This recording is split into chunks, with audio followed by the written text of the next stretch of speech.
The trouble started the moment Elena set the champagne on table 6. "Don't touch that," the woman hissed, her diamond bracelet catching the light. "You're shaking. Are you nervous, sweetheart, or just incompetent?" Elena froze. The restaurant's golden glow, the low murmurs of wealthy patrons, all of it tightened around her like a noose. She swallowed hard, keeping her tone steady. "Is there something I can fix for you, ma'am?" The man beside the woman didn't look up from his phone. "Just do your job," he muttered, as if she were a malfunctioning appliance rather than a human being. Elena felt the familiar burn behind her ribs, rage she'd kept buried for weeks. They didn't know her. They only saw the uniform. They didn't see the truth she carried under it. "Not yet." The woman leaned closer, her voice dripping cruelty. "People like you should be grateful to even stand near people like us." Elena's fingers tightened around the tray.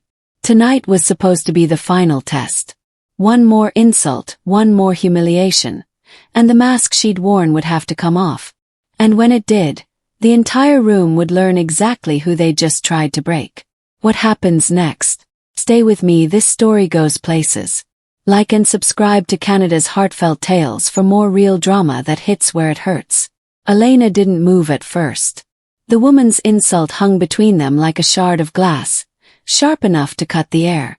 The restaurant's chandeliers shimmered above them, scattering warm light across polished marble floors, but nothing about the moment felt warm.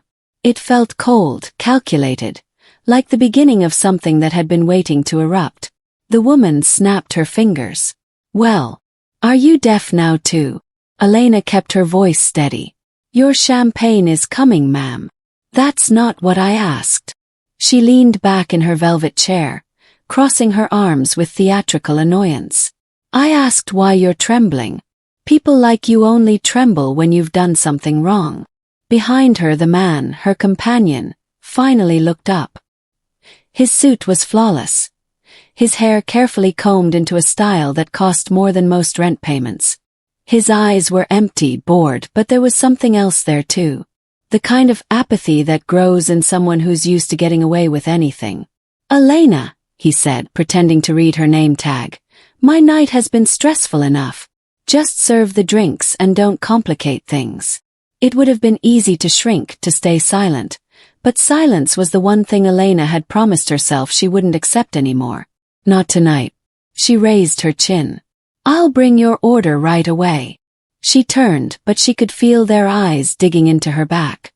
She sensed the woman's smirk, the kind of smirk belonging to someone who believed cruelty was a form of entertainment. The dining room continued humming, silverware chiming softly, low voices discussing deals and investments. Yet beneath that civilized surface was a familiar truth. In a room full of power, the ones in uniforms were invisible until someone wanted to break them. As Elena reached the service station, Luis, the bartender, slid her a glass of water. "You okay?" he whispered. She forced a breath. "They're worse than usual tonight. Bad. The kind that mistakes humiliation for sport." Luis gave a humorless chuckle. "Tables like that always think the world belongs to them." If only they knew, Elena thought. Because tonight, everything was tilting toward a truth they could never imagine. She steadied herself and carried the champagne back to table 6. As she approached, she caught the end of their conversation. "And once the deal closes," the man said, adjusting his cufflinks, "we can cut the rest of them. Replace the entire lower staff. People like them are a dime a dozen." The woman giggled. "Good. This place needs to look more exclusive. These waitresses, they stick out." The waitress they were talking about, Elena, set the bottle down gently. "Your champagne, ma'am." The woman didn't even look at her. Finally, as Elena poured, the woman suddenly jolted her hand forward and knocked the bottle's neck. Champagne splashed across the tablecloth. The woman gasped dramatically. "Oh my! Look what you did. You idiot!" Elena blinked. "Ma'am, you hit. Don't you dare blame me." The woman shoved back her chair, standing now, her voice rising. "Do you have any idea who my boyfriend is?" The man let out a long, weary sigh, rubbing his forehead. Tara, sit down. No. She needs to learn. These girls need to understand their place. People were staring now. Diners paused mid-bite, the room falling into a stunned hush. Tara pointed a lacquered nail at Elena. Apologize. Elena didn't move. I will apologize for the spill, but not for something I didn't. You don't get to choose. Tara snapped. You apologize when you're told to. That's how service works. Something inside Elena, something long pushed down, tightened. For weeks she had watched customers snap their fingers at staff, watched managers bow to the wealthy and crush the exhausted workers who kept the place running. Tonight was supposed to be her last night undercover before she filed her final report. But the more she watched Tara's face twist with entitlement, the more she felt the moment sharpening. The line between enduring and resisting had finally vanished. The manager, Charles, rushed over, his expression already forming into an apology. Mr. Briggs, Miss Tara, please forgive the inconvenience. Elena, what happened? Before she could speak, Tara threw her hands in the air. What happened? This little nobody nearly drenched me. And she's arguing with me. Fire her. Right now. Charles stiffened. Elena, go to the back. I'll talk to you later. No, Elena said quietly. Tara laughed. Oh, this is adorable. She thinks she has a say. Charles's voice sharpened. Elena. That's an order. Elena straightened, her pulse a steady thunder. I'm not leaving. The room stilled. Even the kitchen doors stopped swinging. The man, Briggs, set down his glass. You're making this worse for yourself. Am I? Elena asked softly. Briggs frowned. You're a server. Know your place. Elena stepped closer, not aggressive, just steady. And what place is that, sir? The place where you follow instructions. Elena held his gaze. That's not how this works. Tara scoffed. Oh my God, is this girl seriously challenging us? Charlie, why is she still standing here? Charles opened his mouth, but Elena spoke first.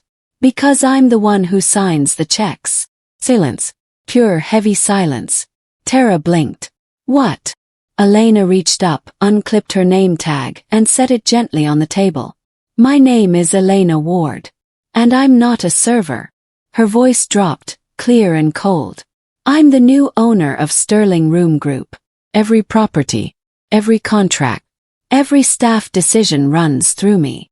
Briggs stared, color draining from his face. That's impossible.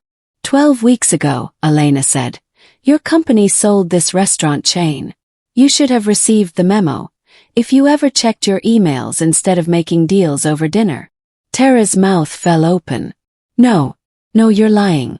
You're just a woman in a uniform. Elena stepped forward. That's exactly why I wore it. Briggs swallowed hard. If you're really the owner, then why are you serving tables?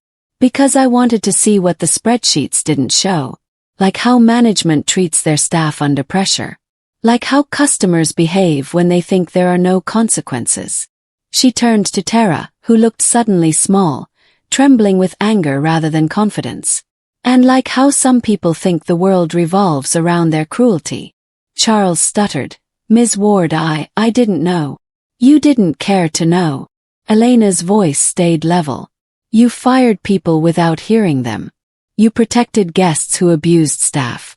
You created an environment where this, she motioned toward Tara, was inevitable.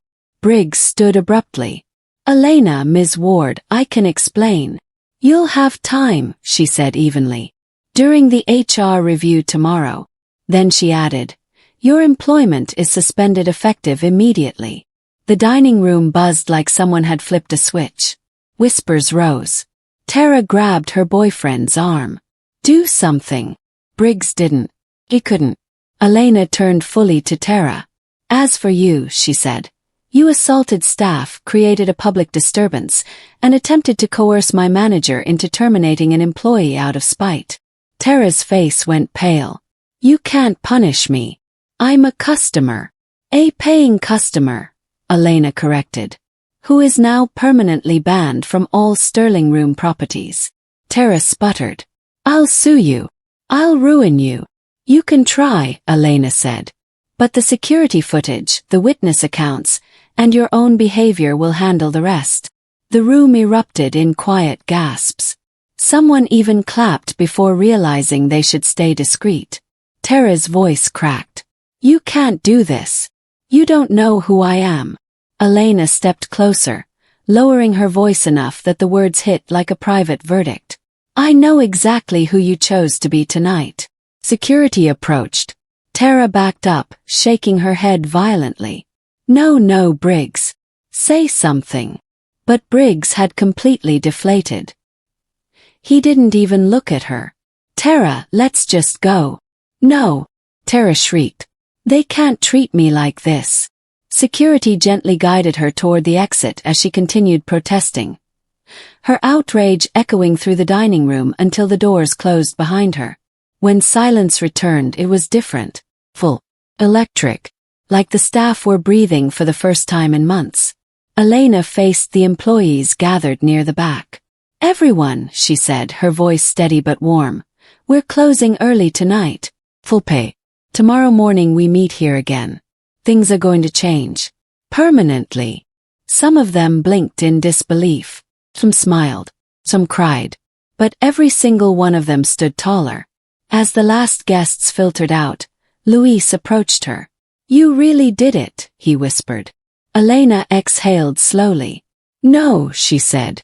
Tonight was just the beginning. Because outside those shimmering chandeliers, consequences were waiting. Tables were turning. And one thing was certain. Tara had no idea that what happened tonight was only the first chapter of the price she would pay. When the last echoes of Tara's outrage finally faded, the restaurant felt unfamiliar. Quieter, lighter, almost as if the walls themselves had exhaled after holding their breath for too long. Elena stood alone near the window, watching the reflection of her staff begin to gather their things. Their steps were slower now, no longer weighed down by the fear that had ruled this place for years. Luis approached, still unsure whether he should speak. You know, he murmured, I've never seen anyone look her in the eye the way you did. Elena smiled, not triumphant, not proud, but steady. It wasn't about her. It was about the people she thought she could crush without consequence. For the first time that night, she allowed herself to feel the shift inside her. Not a victory, but a quiet certainty. Power didn't come from the title she carried. It came from using it the right way. And in standing up for those who had no voice, she had finally found her own.